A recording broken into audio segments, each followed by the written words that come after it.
দর্শক আসসালামু আলাইকুম। গত বছরের 4 আগস্ট সময় ছিল সকাল 11টা। দেশ জুড়ে উত্তাল ছিল ছাত্র জনতার আন্দোলন। সেই আন্দোলনে অংশ নিতে গিয়ে সাইফুদ্দিন মোহাম্মদ এমদাদ সরকার গুলিবিদ্ধ হন বলে দাবি করা হয়েছে।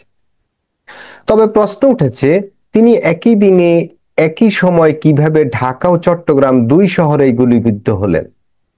বিস্ময়কর ঘটনা। এই প্রশ্নের উত্তর খুঁজতেই আজকের এই আয়োজন। থাকুন আমাদের সাথে। প্রথম মামলা দায়ের করা হয় 2024 সালের 20 মার্চ ঢাকার মেট্রোপলিটন ম্যাজিস্ট্রেট আদালতে। বাদী ছাত্র দলের সাবেক নেতা এম এ হাশেম রাজু। অভিযোগ করা হয় 4 আগস্ট ঢাকার পরিবাগে আন্দোলনের সময় সাইফুদ্দিন চোখে গুলিবিদ্ধ হন। এরপর প্রায় 3 মাস অতিবাহিত হলো। 17 জুন সাইফুদ্দিন নিজেই চট্টগ্রামের খুলশী থানায় দ্বিতীয় মামলাটি করেন। সেখানেও দাবি করা হয় তিনি গুলিবিদ্ধ হন ঠিক একই তারিখে, 4 আগস্ট, তবে চট্টগ্রামের নিউ মার্কেট এলাকায়। এখন প্রশ্ন, একই সময়ে একই ব্যক্তি দুই শহরে, এটা কিভাবে সম্ভব? সে কি জিন? তাজ্জব ব্যাপার, তাই না? ঢাকার মামলায় বলা হয়েছে 4 আগস্ট সকাল 11টায় পরিবাগে গুলিবিদ্ধ হন সাইফুদ্দিন। ঘটনার পর তাকে ঢাকার বিভিন্ন হাসপাতালে নেওয়া হয়, কিন্তু ভর্তি করানো যায়নি। পরে রাতে অ্যাম্বুলেন্সে করে তাকে চট্টগ্রামে পাঠানো হয়। বাদী হিসেবে ছিলেন এম এ হাশেম রাজু, যিনি বলেন সাইফুদ্দিন তাকে এফিডেভিট দিয়ে মামলা করতে অনুমতি দিয়েছে। চট্টগ্রামের মামলায় সাইফুদ্দিন নিজে বলেন 4 আগস্ট সকাল 9 থেকে 11টা পর্যন্ত তিনি নিউ মার্কেটে আন্দোলনে অংশ নেন। সকাল 11টায় গুলিবিদ্ধ হন বুকে ও পায়ে।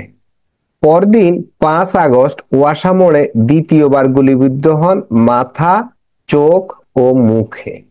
এরপর তিনি চমেক হাসপাতালে ভর্তি হন এবং পরে ঢাকার জাতীয় চক্ষু বিজ্ঞান হাসপাতালে চিকিৎসা নেন। বিশিষ্ট আইনজীবী ও মানবাধিকার সংগঠন বাংলাদেশ হিউম্যান রাইটস ফাউন্ডেশনের মহাসচিব জিয়া হাবিব আহসান বলেন, ফৌজদারি দণ্ডবিধির 211 ধারা অনুযায়ী মিথ্যা মামলা দায়ের করা শাস্তিযোগ্য অপরাধ। সাজা হতে পারে 2 বছর থেকে 7 বছর পর্যন্ত, এমনকি অর্থদণ্ড হতে পারে।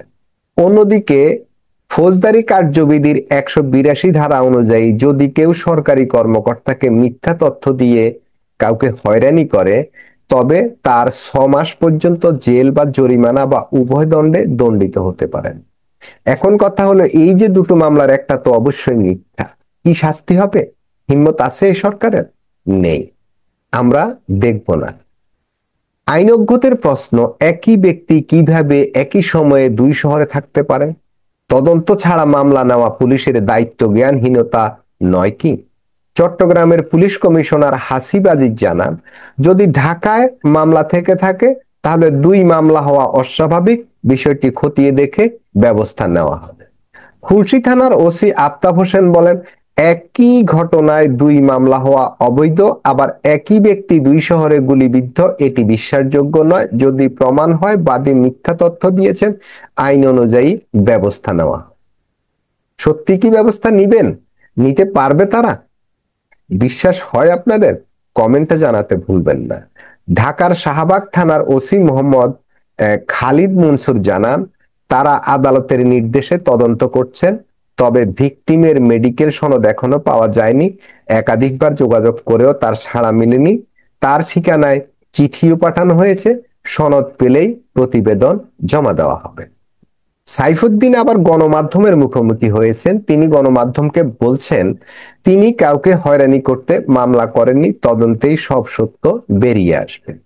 তবে 2 মামলার মধ্যে ঘটনার বিবরণ, সময়, জায়গা, এমনকি চিকিৎসা ইতিহাসে যে অসঙ্গতি রয়েছে তা অস্বীকার করার সুযোগ নেই।